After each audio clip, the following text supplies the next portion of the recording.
We're going to kick things off this morning with the very latest on the investigation into the disaster of the Potomac River, as crews will be working in the rain today at the scene where a packed American Airlines jet and an Army Black Hawk helicopter collided and crashed into the river below. The remains of some of the victims have been recovered, and investigators are already working with key pieces of evidence.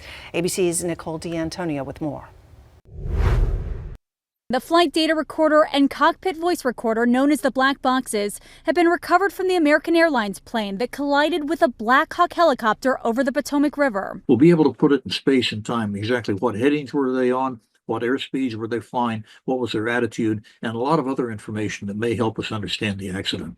The Army helicopter on a training flight crashed into the passenger jet as the plane was landing at Reagan Airport. All 64 people on board the plane and 3 soldiers on the chopper are presumed dead. Dive teams have stopped operations after saying they've recovered all the bodies they're able to without moving the plane's fuselage. Today, they begin the work of trying to salvage aircraft components.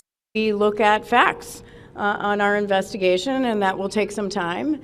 In the final moments of the flight, air traffic control asked the pilots of the plane to land on a different runway. Radio traffic does not reveal whether the plane's pilots saw the helicopter, but a helicopter pilot can be heard acknowledging the plane.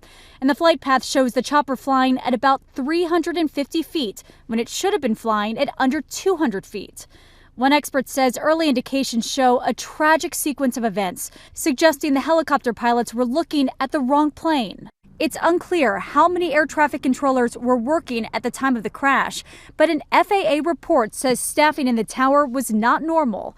Sources say the controller handling helicopters in the area during the collision was also handling airline traffic. Those jobs are typically assigned to 2 separate controllers, but supervisors routinely combine them when aircraft volume goes down. On the night of the crash, the decision to combine those jobs was made 40 minutes earlier than usual because of lighter traffic. Safety concerns have been increasing in the airspace around Reagan Airport. The airport was designed to accommodate 15 million passengers each year, but now sees more than 25 million a year. Nicole D'Antonio, ABC News in Arlington, Virginia.